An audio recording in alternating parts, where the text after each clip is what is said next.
Meus amados irmãos, a paz do Senhor, mais um programa da Palavra, o Coração. Glória E hoje, a quem está Deus. com a gente, Neis? Pastor Iltemar, Iltemar, o homem da mais alta irreprochabilidade, se eu soubesse pelo menos que era isso.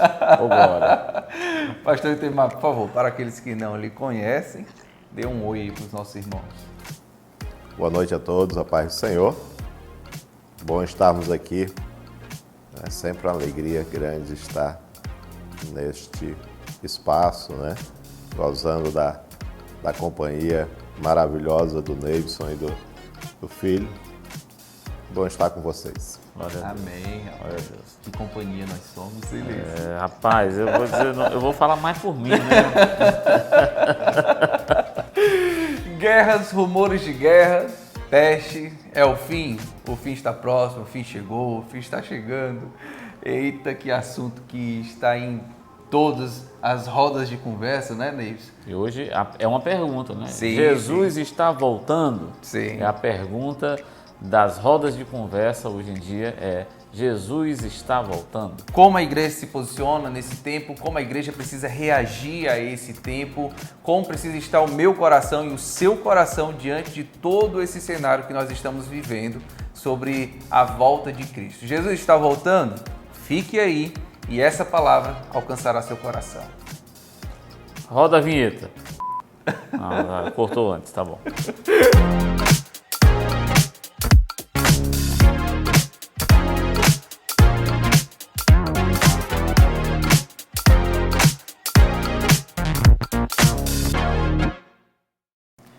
Voltamos aqui da vinheta. Você viu que o Neilson corrigiu a minha falha, Neilson, de chamar a vinheta, né? Rapaz, você não gosta da vinheta, eu acho. Vinheta é uma pessoa, gente boa, e você não gosta dela. Uma coisa horrível. Nunca fez mal a ninguém. Neilson, vamos lá. Vamos iniciar o nosso programa de hoje, meu amigo. Esse tema não é só um tema recorrente dos últimos tempos, né? Dos últimos dias, dos últimos meses. É um tema que a igreja tem falado sobre ele. O pastor Iltemar sabe disso ao longo de toda a história da igreja, né? Desde que a igreja é igreja, que esse tema, desde os primeiros dias da igreja na terra, os apóstolos já diziam que nós entramos nos últimos dias. Então, esse tema está sendo muito falado, principalmente agora com sinais recentes da guerra da Ucrânia, né? Só que na terça-feira passada agora, o evangelista Davi, ele trouxe uma mensagem que o título da mensagem era Conselho para o Final dos Tempos. Ele chamou a atenção para um sinal muito incrível, que a gente acha está muito ligado nessa guerra que está acontecendo entre Ucrânia e Rússia. E não se fala de outra coisa, parece até que o Covid foi embora. Já prestou atenção que nos noticiários o Covid foi embora? O Covid foi embora, nós só temos guerra agora. Só que ele diz que essa guerra que está acontecendo, que é recente, ela não é a única. Ao mesmo tempo agora estão acontecendo outras 28 guerras. Verdade. E isso é um assunto que é interessante para nós, para o contexto da nossa conversa de hoje, porque as guerras são um sinal dos fins dos tempos. Né? Então, começando aqui pela primeira pergunta, pastor Iltemar, a primeira pergunta diz assim: se guerras, rumores de guerras e doenças acontecem desde o início dos tempos, por que a volta de Jesus é ainda mais iminente? Geralmente nós temos essa compreensão, né, de que guerras, rumores de guerra, né, são sinais da volta do Senhor Jesus, e isso de certa maneira é verdade, mas na verdade guerras e rumores de guerras, elas, mais do que sinais da volta de Jesus, ela é consequência do pecado. Então, de um coração em guerra. Desde que Verdade, pastor. O homem desobedeceu, que o homem se afastou de Deus, que na verdade criou-se esse ambiente de guerra, né? E isso a gente vê logo no início da criação, né? Logo depois em que o homem peca, e logo em seguida nós já temos a narrativa do primeiro homicídio. Porque, na verdade, a guerra é consequência desse afastamento de Deus. E aí, como diz o texto bíblico, né, de que há guerras e rumores de guerras. E o que isso tem a ver com a volta de Jesus? Tem uma analogia que eu acho extremamente interessante, né? Que é quando se faz a analogia acerca da volta de Jesus no que diz respeito à mulher com as dores de parto, né?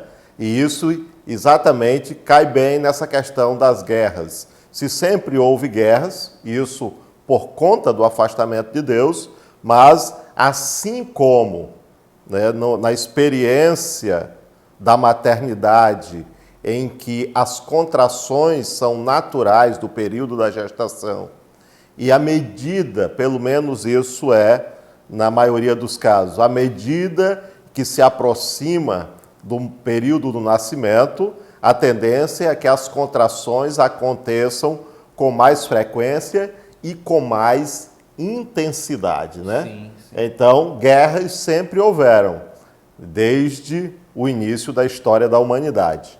Mas, com a intensidade em que acontece e com a forma cada vez mais frequente em que as pessoas tão facilmente desencadeiam batalhas, desde batalhas muitas vezes num ambiente menor, dentro de uma comunidade, até nós termos essas batalhas, essas guerras em dimensões universais, né, em toda internacional. E isso só evidencia o quanto a volta de Jesus está mais próximo, não porque há guerra, mas porque as guerras acontecem cada vez com mais frequência e são cada vez mais intensas. Perfeito. Eu fui recuperar aqui, eu estava lembrando do texto que Tiago falou sobre isso, né? Tiago 4:1 vai dizer assim: de onde procedem as guerras e contendas que há entre vós? Isso. De onde, senão dos prazeres que militam na vossa carne? O coração já então, em guerra. É perfeito e resume muito o que o pastor falou aí, né? Perfeito. Pastor Itemar, tem algumas coisas que eu fico lendo, pensando, né? E alguns sinais são muito claros nesses últimos dias. Tem 3 coisas que me chamam muita atenção sobre toda a história da Bíblia e sobre esse tempo também. Antecedendo o grande líder Moisés, houve uma ordem de matança de criança. Antecedendo a vinda de Cristo, também houve uma ordem de matança de criança. E de 2019 para cá, cresce abruptamente o número de crianças sendo mortas com aborto. E agora, com as tentativas, já houve uma permissão, né, uma legalidade ao aborto até 24 semanas. Então já tem aí um anúncio ou até um grito de vitória para poder permitir o aborto. Esses 3 fatos, isso também faz parte do anteceder da vida de Cristo, faz parte dessas dores de parto, pastor? Se nós olharmos pelo aspecto exatamente você fez referência a esses fatos, né? Ao que parece-me, quando algo grandioso está para acontecer, né? Sempre parece-me que há uma reação do reino das trevas, de forma a impactar, a gerar um momento de dor e que possa, de certa forma, desvirtuar aquilo que está para acontecer. Então, isso me parece muito com essa coisa que sempre acontece, né? A iminência de um grande fato, como, por exemplo, a vinda de Jesus, a obra redentora de Cristo, e uma reação do reino das trevas, de maldade, de crueldade. Isso realmente parece algo, de certa forma, até comum. No meu entender, essa é a reação do reino das trevas, que é característico dele, né? O próprio Jesus disse, né? Que o diabo veio senão para matar, roubar, para destruir, e aí ele não sabe fazer outra coisa. Então, em meio a mais uma vitória, né, do plano de Deus para o resgate da humanidade, geralmente nós temos essa reação, né? Parece algo que fica muito óbvio no decorrer da história. Se nós fôssemos olhar para a história de modo geral, nós encontraríamos muitos outros fatos que evidenciaria isso. Como disse o evangelista Davi, o diabo não deixou de ser diabo, né? É verdade. Ele não brinca de ser diabo. Ele não brinca de ser diabo. É diabo em O problema tempo integral, são os né? crentes que brincam de ser crentes. Né? Verdade. Vamos para a segunda, Neis? Vamos aqui. Querer que Jesus volte para me livrar de algum problema ou circunstância também é válido. A gente vê muito assim, os irmãos dizem, irmão, eu estou passando a tribulação tão Tomara grande. que Jesus volte Queria que logo." Jesus voltasse logo, que eu não estou mais aguentando esse homem, esses filhos, esse trabalho, esse emprego. E aí, pastor, isso aí é válido? Eu diria que isso é um problema muito sério, né? Porque o desejo, né, a vontade, a expectativa, né, o anseio pela volta de Jesus Sim. deveria ter motivações mais nobres, né? Uhum. Na verdade, e aí eu vou ter que voltar de novo lá para a história do Éden, né? Quando a narrativa diz que no cair da tarde o Senhor ia ali estar com Adão e Eva no jardim, e isso me dá uma suspeita, digamos assim, de que havia uma expectativa de Adão e Eva por aquele momento, um anseio pela presença de Deus naquele lugar, né? Então, eu acho que a motivação para se esperar, para se desejar a volta de Jesus, deveria se dar nesses termos, pelo anseio de uma pessoa amada. A vontade de estar junto de uma pessoa amada. Sim. Essa deveria ser a motivação pela qual nós desejamos ansiosamente a volta de Jesus. Porque quando eu penso no desejo pela volta de Jesus, no que diz respeito a me livrar dos meus problemas, isso tem uma questão muito séria, que é a mudança de eixo. Sim, sim. Ou seja, isso é antropocentrismo. Sim, Perfeito.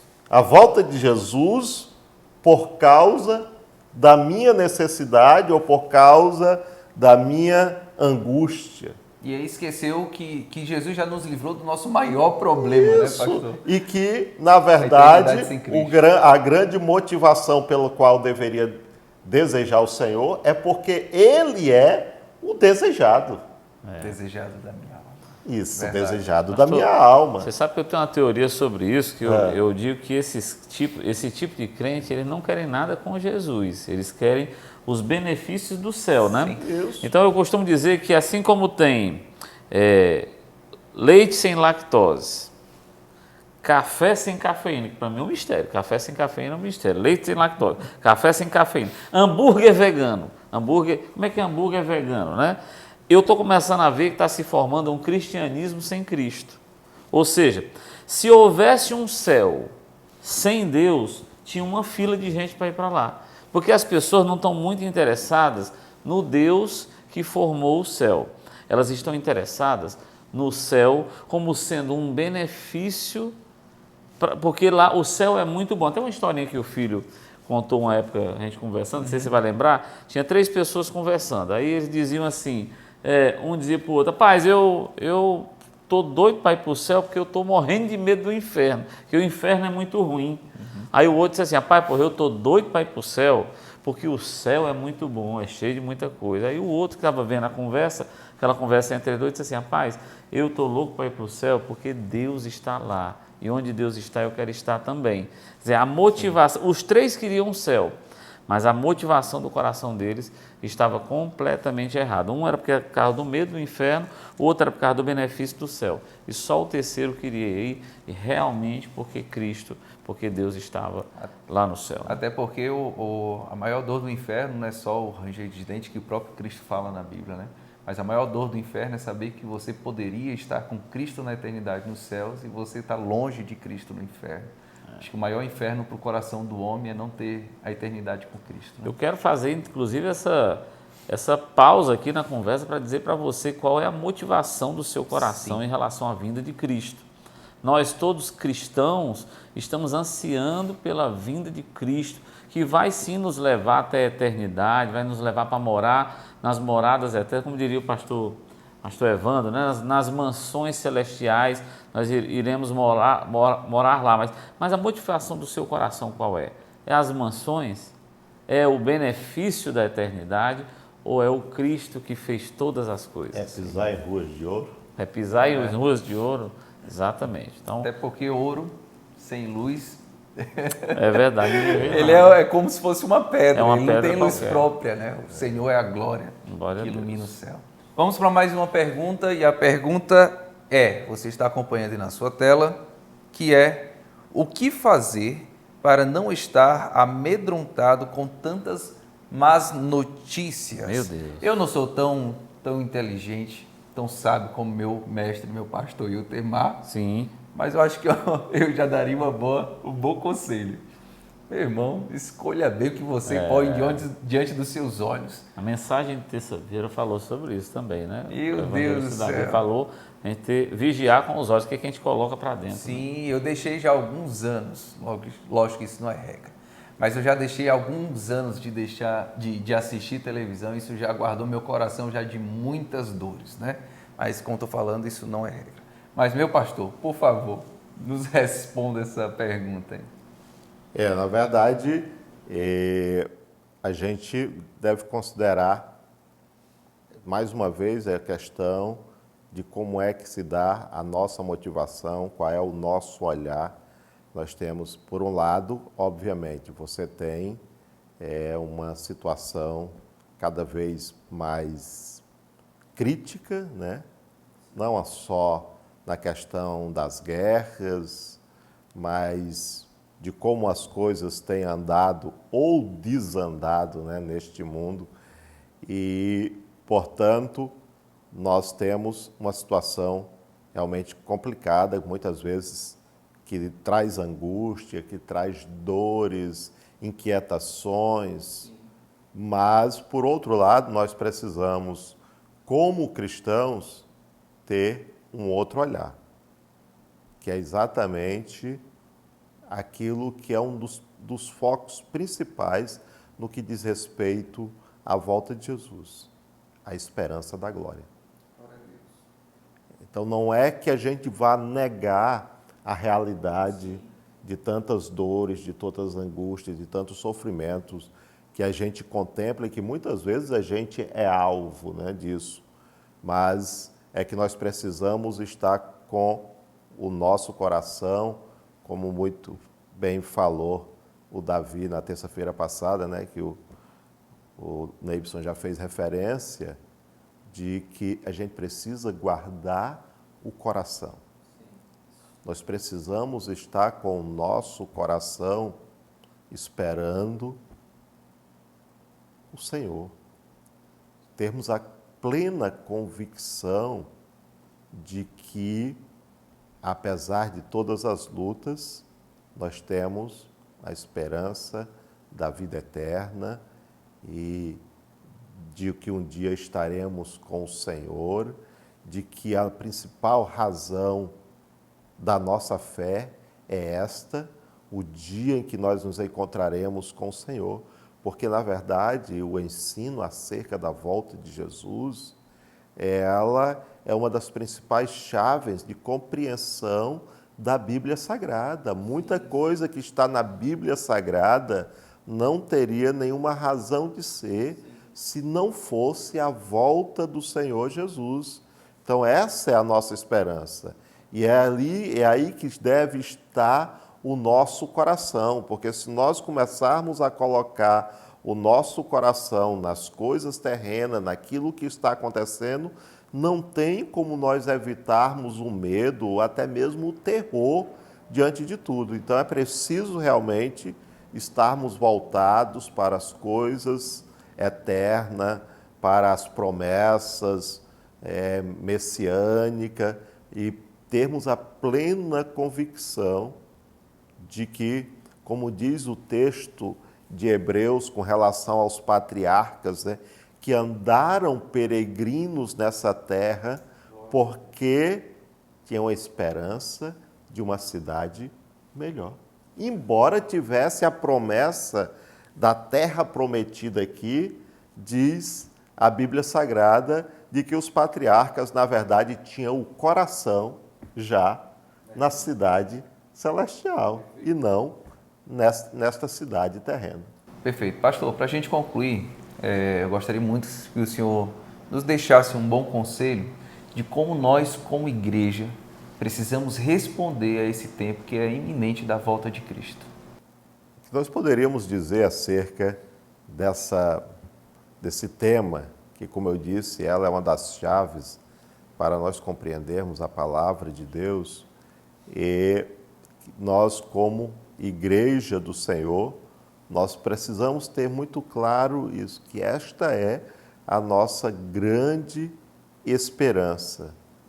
E para isso, nós precisamos viver, de forma digna do Evangelho, da nossa condição de cristãos e com um coração realmente ansioso, desejoso,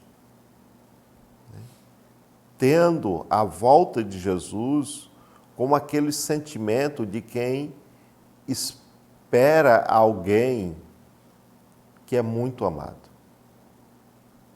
E tem um texto bíblico, que fala de nós darmos a razão da nossa esperança, e falarmos para o mundo acerca da nossa esperança. E isso, na verdade, não tem a ver com mera mensagem, com a proclamação em si. Isso tem a ver com a vida.